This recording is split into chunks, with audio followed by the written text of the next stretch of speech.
Shalom jemaat Tuhan dimanapun berada saat pagi ini. Mari kita siapkan hati kita untuk memuji menyembah Tuhan. Karena hanya dekat dengan Tuhan kita akan mendapatkan sukacita yang berlimpah. Berkat Tuhan yang mengalir di dalam kehidupan kita. Haleluya. Syukur Tuhan buat kebaikan-Mu. Haleluya Yesus Tuhan.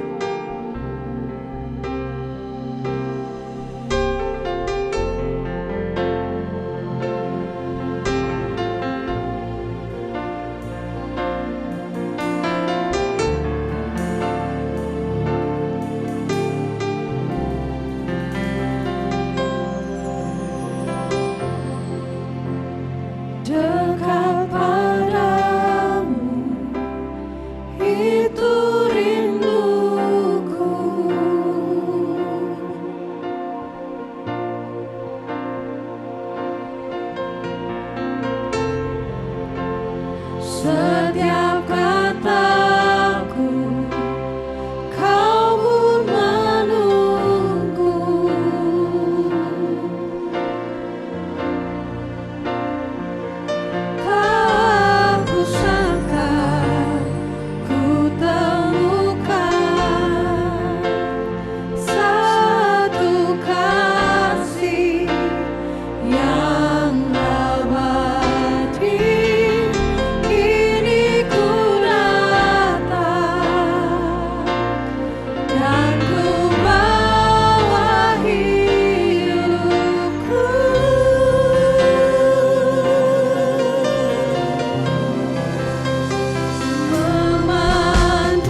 kita akan menyembah Tuhan lebih dalam lagi. Karena kasih setia Tuhan sungguh nyata di dalam hidup kami. Haleluya.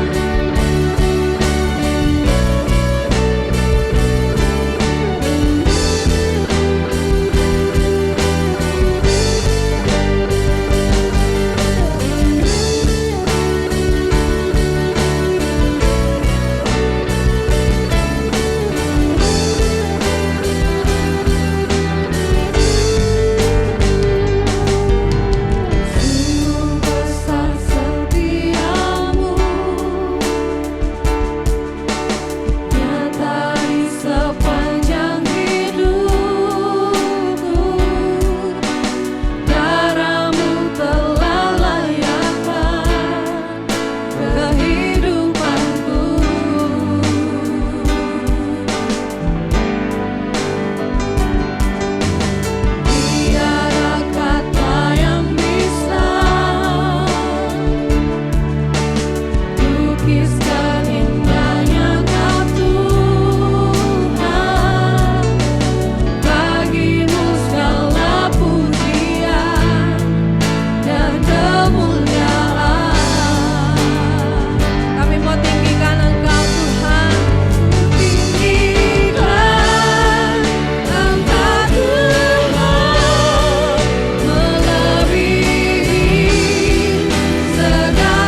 Segala pujian syukur kami naikkan di hadapan-Mu Bapa.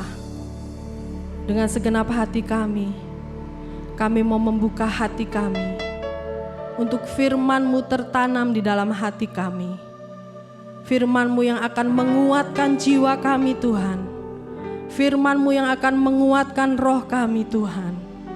Bahkan firman-Mu akan menghidupkan kami di tengah-tengah keadaan yang sulit seperti ini Tuhan.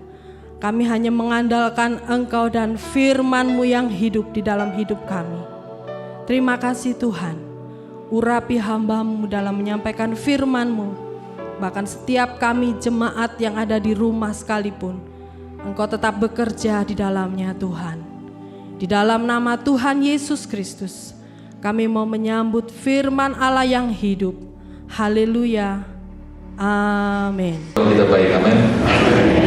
Ya Allah yang mengatasi segala kemustahilan dan pengharapan di dalam Dia tidak akan pernah mengecewakan.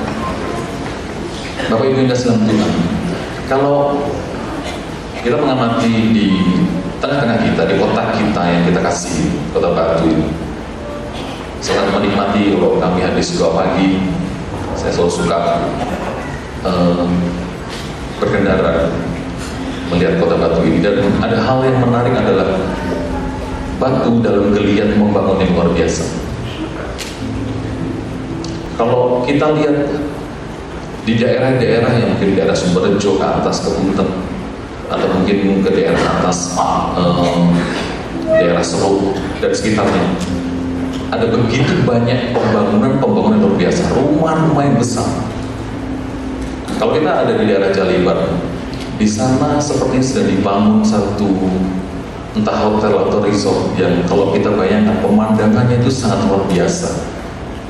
Jadi dia di punggung Gunung Maderman dan di menghadap ke Malang dan sekitarnya. Batu sedang membangun luar biasa. Dan kalau kita melihat bahwa natur manusia itu sesungguhnya adalah membangun. Kalau pernyataan ini dapat dipahami bahwa secara rohani memandang natur manusia sebagai sifat dari semula untuk berkreasi, mengelola apa yang Tuhan percayakan. Selain itu juga secara jasmani kita melihatnya sebagai sebuah kepercayaan yang diberikan untuk mengembangkan potensi diri, untuk membangun diri dan lingkungannya. Di mana sejak semula manusia diciptakan, Tuhan mempercayakan sebuah kemampuan, potensi diri, yaitu untuk membangun. Di dalamnya ada mengelola, di dalamnya ada mengembangkan diri. Siapapun kita, mulai dari anak yang terkecil sekalipun sampai kita semua yang sudah dewasa, dibekali, dipercayakan dengan potensi yang sama. Kalau kita melihat kemampuan yang Tuhan percaya dalam kehidupan manusia, kita menyadari manusia itu lebih mudah dibedakan dengan dua hal yang berbeda, di mana manusia dengan otak kanan yang berarah, jadi lebih punya kecenderungan imajinatif, intuitif, atau melihat dari sudut pandang yang lebih besar.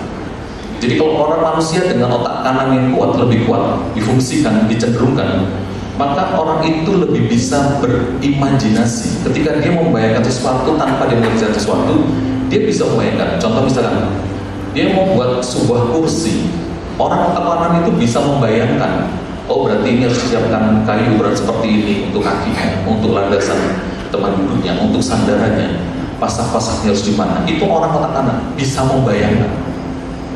Dan kecenderungan orang dengan otak kanan itu memandang segala sesuatu dengan bentuk besarnya. Sedangkan ada juga manusia dengan otak kiri yang lebih kuat. Kalau otak kanan itu lebih ke hal-hal yang bersifat sesuatu yang tidak terjebak kepada sesuatu yang detail, terstruktur seperti itu.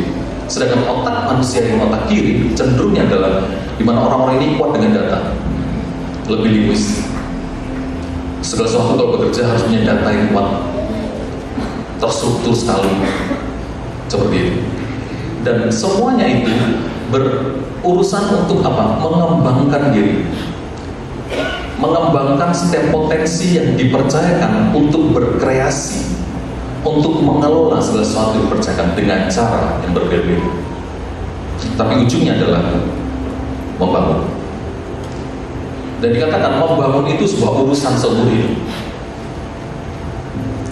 Kalau Abel Richardson, dia mengatakan begini, we're not building for a few years, but we're building for a lifetime. Hidup manusia itu mulai dia menyadari dirinya sampai dia kembali kepada Tuhannya adalah hidup yang isinya adalah membangun apa saja.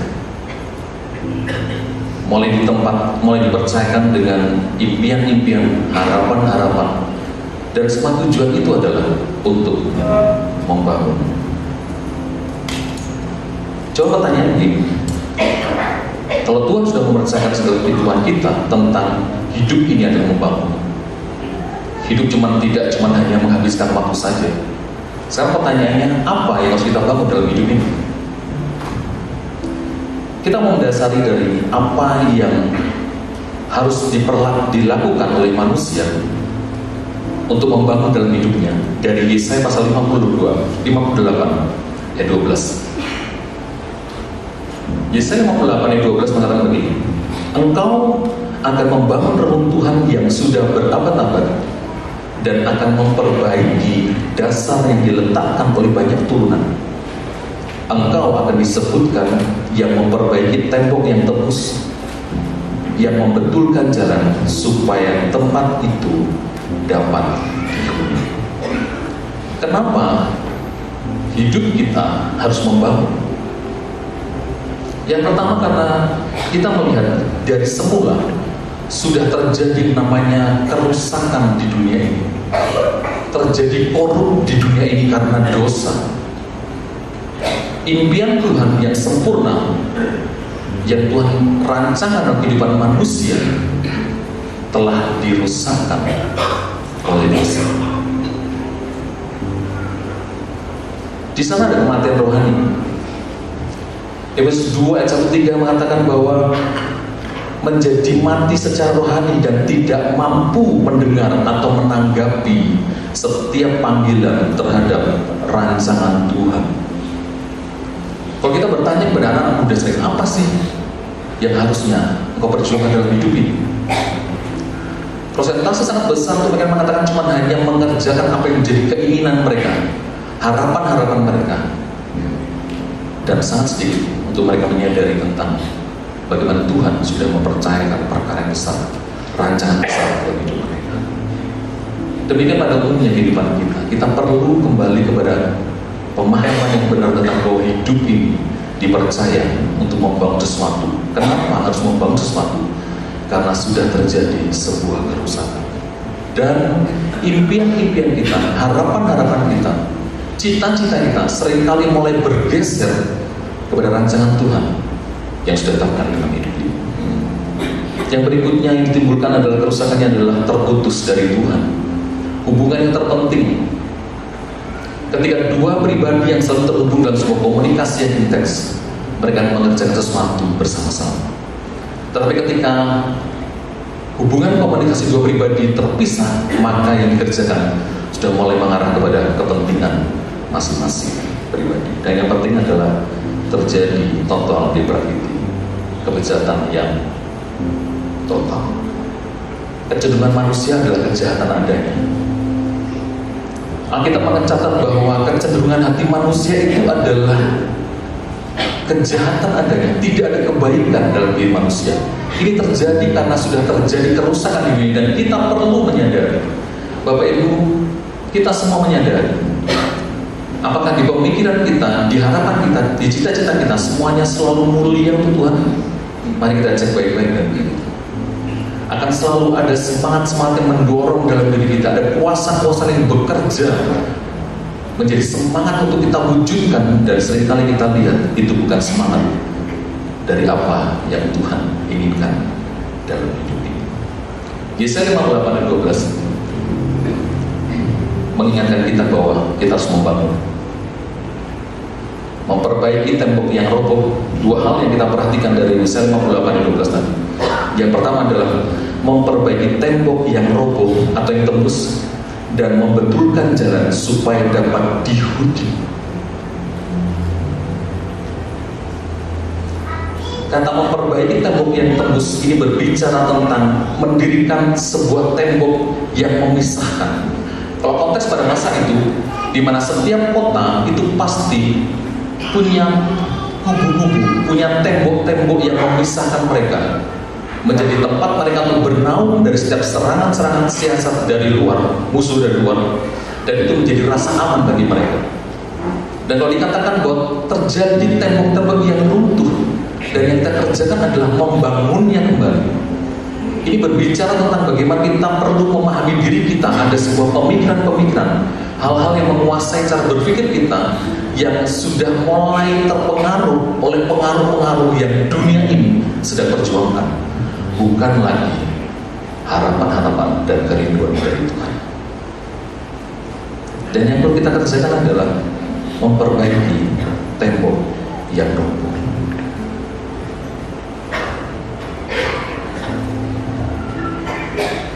Dan ini berbicara tentang bagaimana sih memperbaiki tembok yang roboh, atau membangun kembali tembok-tembok yang menguasai, mengelilingi, menjadi kekuatan dari kota kita atau dari hidup kita, di mana kita perlu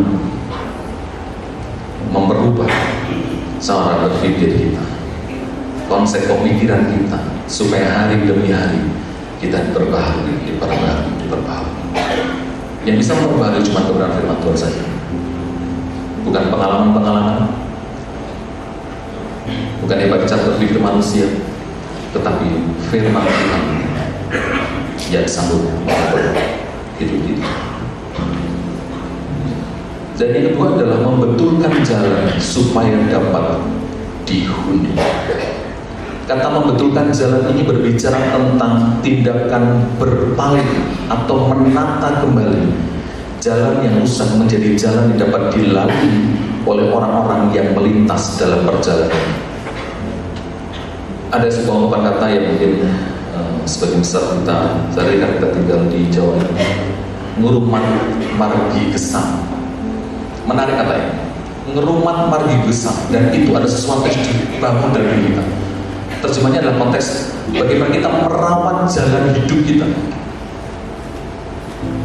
Selain kita membangun kembali pemahaman kita supaya pemahaman kita menjadi benar seturut perkataan firman Tuhan, tapi berikutnya kita juga harus mulai menata, mengelola, memelihara agar jalan hidup kita sesuai dengan pemahaman yang firman Tuhan sudah sampaikan bagi kita. Jalan itu harus dirawat, jalan hidup kita harus dirawat. Apakah hidup kita menjadi kesaksian bagi orang lain? Apakah perbuatan kita menjadi kekaguman bagi orang lain? Apakah perkataan kita memberkati orang lain atau tidak? Jadi ada hal yang harus kita bangun. Ngurumat margi gesang. Dan kalau pada hal berikutnya kita berpikir bahwa kenapa sih membangun hal-hal yang kita bicarakan tadi itu, betapa itu hal yang penting dan esensi dalam hidup kita.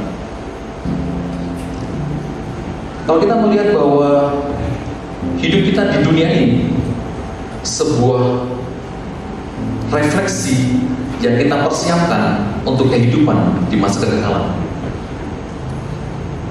Beberapa tahun kemarin saya bicara dengan seorang yang merasa kok ada sesuatu yang berat sih di hidup ini yang harus dijalani. Tapi dia tahu bahwa dia mengalami sesuatu yang berat dalam hidupnya karena dia harus berjalan dalam kebenaran. Ada satu yang teringat dalam pembicaraan itu adalah hidup ini cuma hanya perjalanan sesaat. Kalaupun Tuhan sedang mempercayakan sesuatu dalam hidup kita, paling berapa lama sih? Hidup ini ada batasnya. Berapa lama hidup kita? Kita mau hidup berapa? 100 tahun. Cukup jarang orang hidup dengan 100 tahun. Tapi itu ada batasannya. Dan kalau kita sekarang udah usia berapa? Tinggal berapa tahun lagi kita boleh seperti itu. Sedangkan kita mengingat bahwa proses berjalan hidup kita harus dirumah, harus dikelola, harus dijaga, dirawat, agar hidup kita menjadi jalan kekaguman, teladan bagi orang lain. Dan pada akhirnya dari pembicaraan itu kita diingatkan bahwa gak apa-apa, walau harus beratnya kita jalani, kalau itu Tuhan yang mau. Tentu Tuhan punya rencana besar dalam hidup kita. Ya kita bayangkan cuma nanti kita ketemu dengan Tuhan, Tuhan memeluk kita dan mengatakan selamat datang, dan menikmati sukacita yang luar biasa dengan aku. Hal yang penting yang mari kita renungkan baik-baik adalah membangun itu mencakup segala aktivitas yang menghasilkan keserupaan dengan Kristus, baik dalam diri sendiri maupun apa yang kita refleksikan bagi orang lain. Membangun hidup itu adalah menghasilkan keserupaan dengan Kristus. Bapak Ibu, mulai dari saya dan Bapak Ibu semua, kita semua, mari kita punya semangat yang sama kan. Hidup kita yang dengan terbatas ini, sebetulnya kita sedang dibawa atau dituntut untuk kita ada dalam kehidupan yang serupa dengan Kristus. Mulai dari cara berpikir kita, apakah kita berpikir segala sesuatu seperti Kristus berpikir? Kristus berpikir selalu segala sesuatu yang berdasarkan kebaikan bagi orang lain. Cara berpikir Tuhan membuat kita masuk dalam rancangan besar Tuhan, dan kita tinggal dalam keselamatan yang Tuhan sediakan. Itu cara berpikir Tuhan, selalu tentang kebaikan di luar dirinya, mengupayakan, memperjuangkan kebaikan, sejahtera bagi orang-orang di luar dia. Itu cara berpikir dari Tuhan. Dan kalau kita dituntut untuk menghasilkan keserupaan dengan Kristus, mulai dari cara berpikir kita, hati kita, dan perbuatan kita, dan perkataan kita. Bapak Ibu, ini perkara yang tidak mudah. Tapi mari dengan segala anugerah dari Tuhan, kita mau terus dituntut hari demi hari, agar kehidupan kita mengarah kepada keserupaan dengan Kristus.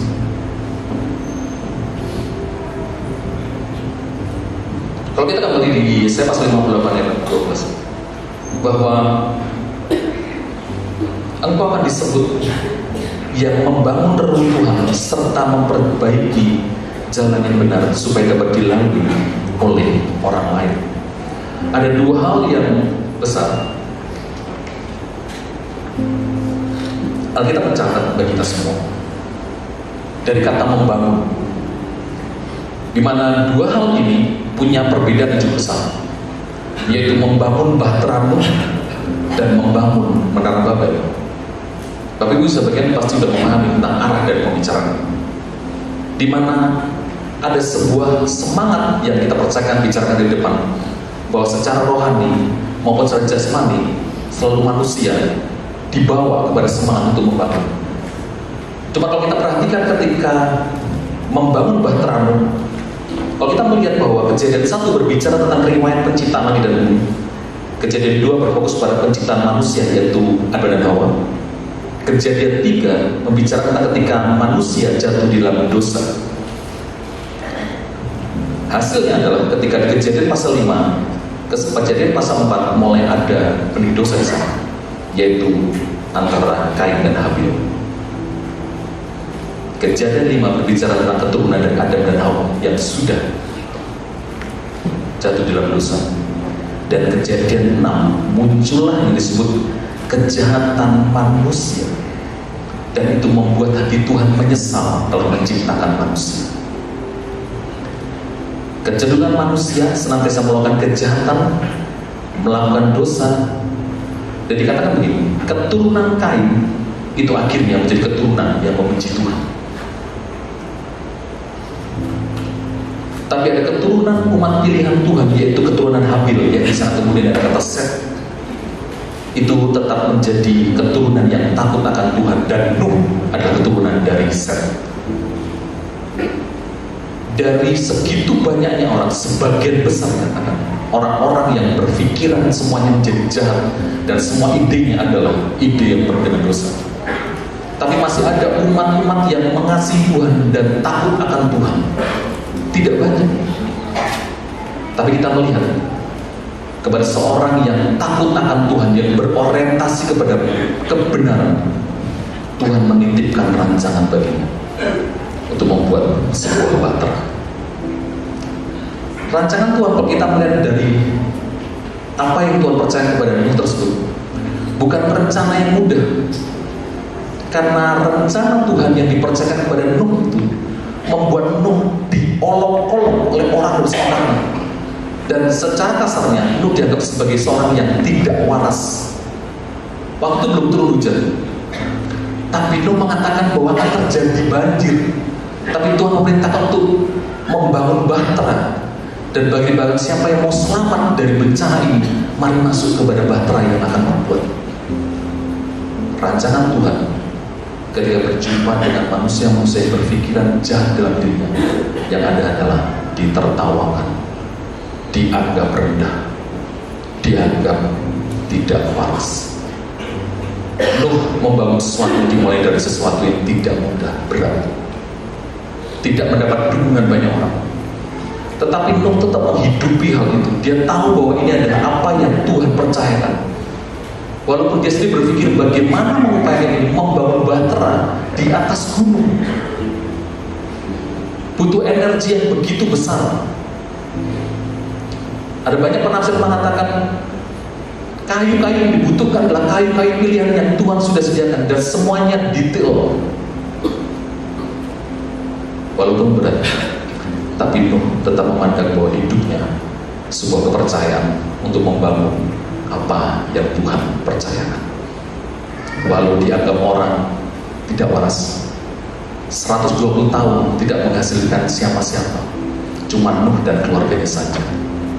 Tapi itu tidak menghalangi Nuh untuk tetap percaya bahwa apa yang Tuhan sudah percayakan dalam rancangannya itu sesuatu yang pasti benar. Nuh membangun sesuatu bukan untuk kepentingannya sendiri. Seperti kita bicarakan tadi, pemikiran seperti Kristus, di mana Nuh justru malah dibebani dengan sesuatu yang berat dalam hidupnya, tantangan yang tidak mudah dari sekelilingnya, hanya untuk berkepentingan bagi orang lain, bukan buat dirinya.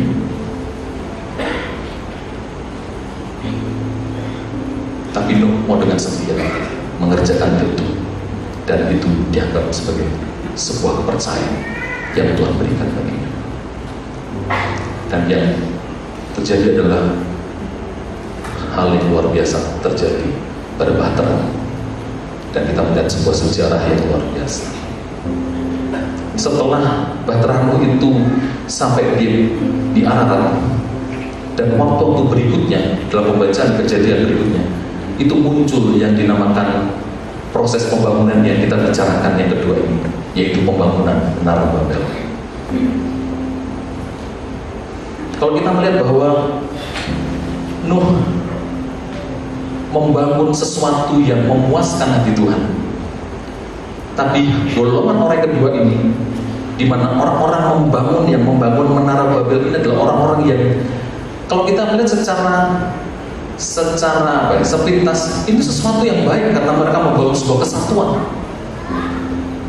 Dikatakan pembangun Menara Babel dikuasai semangat membangun menjadi satu, supaya kita tidak terserak kemana-mana, supaya kita menjadi satu. Mari kita membangun menara yang ujungnya sampai ke langit ini, berbicara tentang bahwa membangun Menara Babel akan menjadikan diri mereka sebagai Tuhan dan pemutus segala sesuatu yang mereka kerjakan. Berbeda sekali dengan apa yang dikerjakan.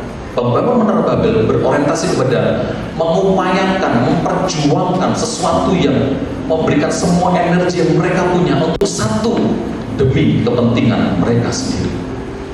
Ini sangat berbeda jauh dengan apa yang Nuh kerjakan ketika dia membangun bahtera.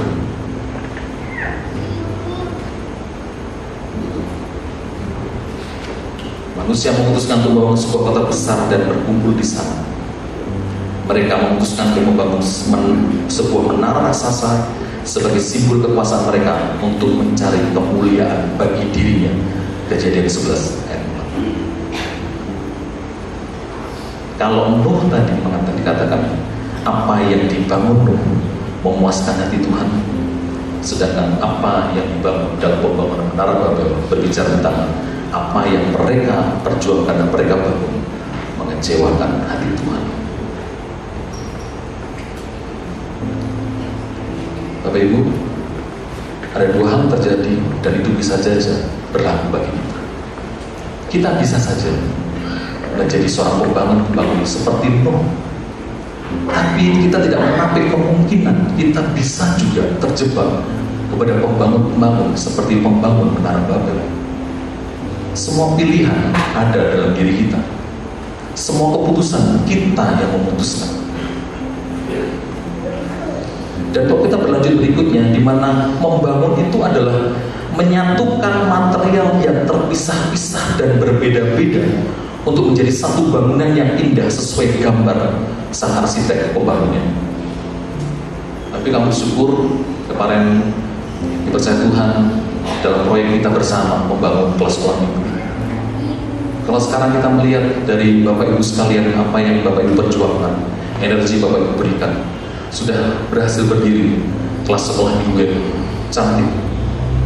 Itu awalnya datang tidak seperti itu.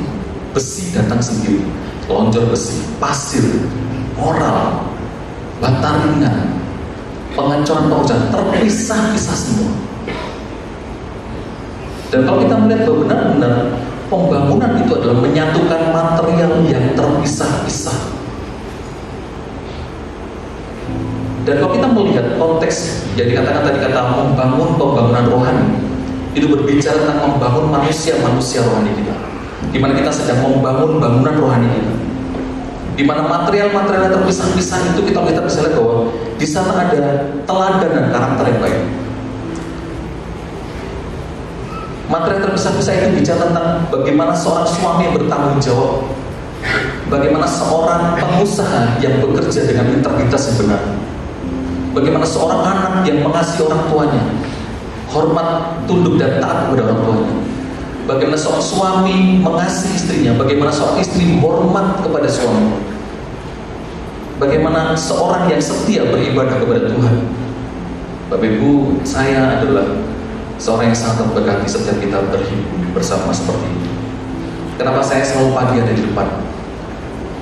Karena itu menjadi sesuatu yang sangat memberkati hidup saya. Saya berjumpa dengan Bapak Ibu sekalian, ada yang berkendara, ada yang jalan kaki. Kadang-kadang dengan cuaca yang kurang mendukung, tapi Bapak Ibu dengan setia datang. Kami sangat terberkati oleh kesetiaan Bapak Ibu sekalian. Dan itu adalah bagian material-material rohani kita untuk kita membangun bangunan rohani ini. Kerelaan untuk dipimpin, teladan karakter yang baik, semuanya itu adalah material yang terpisah-pisah untuk membangun rumah rohani. Dan yang paling penting, semua material-material itu akan diuji, dan diujinya dengan api. Jadi secara sederhana adalah kita semua dibawa Tuhan, diingatkan Tuhan, dituntut Tuhan untuk kita menjadi manusia-manusia pembangun. Ada dua kemungkinan kita bisa terjadi, adalah kita membangun memang demi kepuasan Tuhan, ataukah kita membangun bisa menjadi demi kepuasan diri kita dan itu mengecewakan Tuhan. Semua tergantung dari bagaimana kita mengumpulkan material-material yang ada untuk kita membangun rumah rohani kita. Dan yang berikut yang paling penting adalah semua material yang kita kumpulkan, yang kita gunakan akan diuji dengan api. Sebuah pertanyaan penting bagi kita.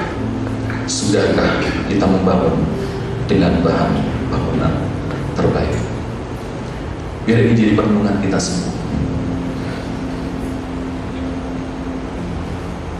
Setiap bagi hal yang kita kerjakan, perbuatan kita, pemikiran kita, rancangan-rancangan kita, setiap tindakan kita, setiap perkataan kita, hendaklah itu merupakan material-material bangunan rohani yang terbaik, yang tahan uji ketika Tuhan mengujinya. Karena pengujiannya bukan di sini, tetapi pengujiannya ketika kita berjumpa dengan sang arsitek yang agung. Dia akan menguji apakah bahan material kita benar-benar kita kumpulkan dari hal-hal yang berkenan di hadapan Tuhan. Kiranya Tuhan menolong kita dengan segala kerinduan hati kita, dengan kerendahan hati kita. Mari kita terus merenungkan hal ini, mulai dari saya dan Bapak Ibu sekalian.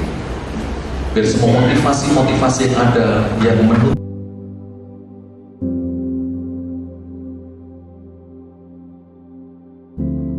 dari motivasi yang benar. Tuhan Yesus memberkati kita. Ada satu pujian itu terhubung dengan selalu dekat di hatimu, dan firman-Mu itu adalah dasar hidupku, di mana aku membangun semuanya dari dasar batu karang Kristus. Agar satu saat kita tidak kecewa karena apa yang sudah kita perjuangkan, kita bangun menghasilkan sesuatu yang membanggakan hati Tuhan.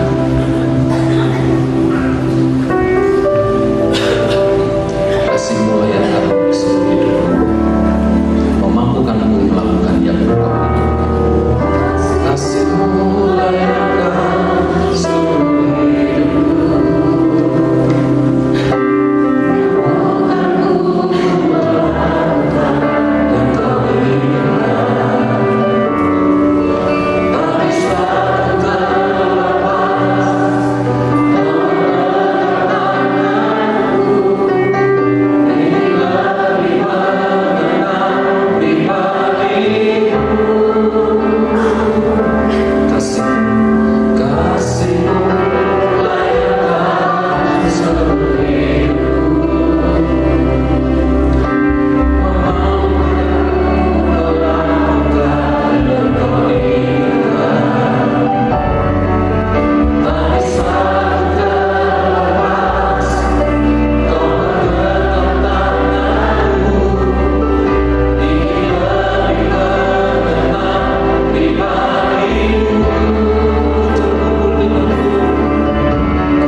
semakin mulia, atau dikatakan seperti baru keluar dari perapian. Kemuliaan atau kerugian itu kita yang akan alami, dan keputusan semua ada di hidup kita. Mari kita siapkan hidup kita pagi hari ini, mengingatkan kita kepada satu pribadi yang sudah mengerjakan satu perbuatan yang besar. Ketika dia ada di muka bumi ini, dia menata kehidupan dari hari ke hari, sampai pada akhirnya ketika dia melayani di dunia ini, mengerjakan mengerjakan apa yang menjadi harapan Bapa untuk berjalan pada perjalanan menuju salib, untuk memberikan jalan keselamatan bagi barang siapapun yang mau percaya kepadanya akan menikmati keselamatan itu. Apa yang Yesus kerjakan bukan untuk kepentingan Yesus, tapi apa yang Yesus kerjakan di muka bumi semua demi kepentingan kita semua, bagi barang siapa yang percaya. Saya minta sama-sama berdiri.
Sehingga kami boleh merasakan anugerah, menerima setiap kebaikan dan rahmat daripada-Mu, yang menikmati keselamatan daripada-Mu.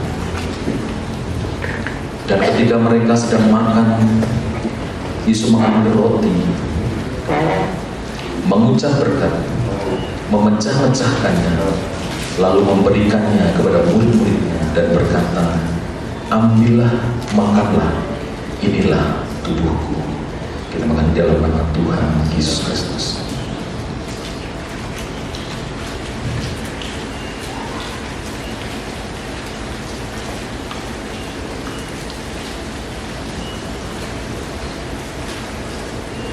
Terima kasih Tuhan.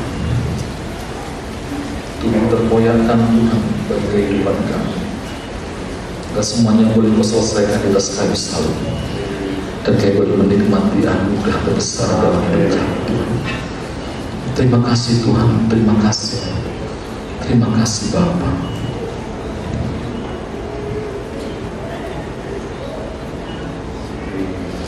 Sesudah itu, Ia mengambil cawan, mengucap syukur,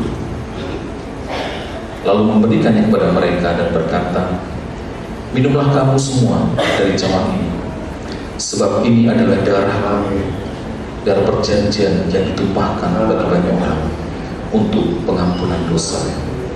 Di dalam nama Tuhan Yesus Kristus. Amin.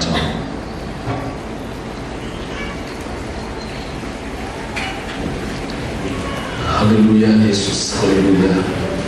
Terima kasih Tuhan, terima kasih. Terima kasih Tuhan, terima kasih. Biar hati dan pikiran kami terus teringat kepada-Mu Tuhan, tertuju kepada-Mu tentang apa yang telah Kau kerjakan dalam hidup kami, tentang pengorbanan-Mu Tuhan bagi setiap kami. Kiranya Kau terus menolong kami Tuhan, agar kami terus membangun manusia rohani kami yang di dalamnya mengalir kasih seperti kasih-Mu, pengorbanan seperti pengorbanan yang telah Kau kerjakan dalam hidup kami. Dan kami berterima kasih buat setiap pengorbanan dan anugerah bagi setiap kami. Semua tantangan dalam hidup ini telah Kau selesaikan Tuhan. Setiap permasalahan dalam hidup ini telah Kau selesaikan di atas kayu salib. Setiap sakit penyakit yang kami alami telah diselesaikan di atas kayu salib. Dan kami boleh menikmati kehidupan yang penuh dengan kemenangan Tuhan. Karena semuanya telah Kau selesaikan di atas kayu salib. Terima kasih Tuhan. Terima kasih. Terima kasih Tuhan. Terima kasih. Terima kasih Tuhan. Terima kasih. Segala pujian syukur bagimu, ke Tuhan yang layak ditinggikan dan diagungkan. Di dalam nama Tuhan Yesus Kristus. Haleluya. Amin.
Ya Tuhan, hadirat-Mu tetap menyertai mereka untuk memberkati setiap rumah tangga mereka, seluruh anggota keluarga mereka.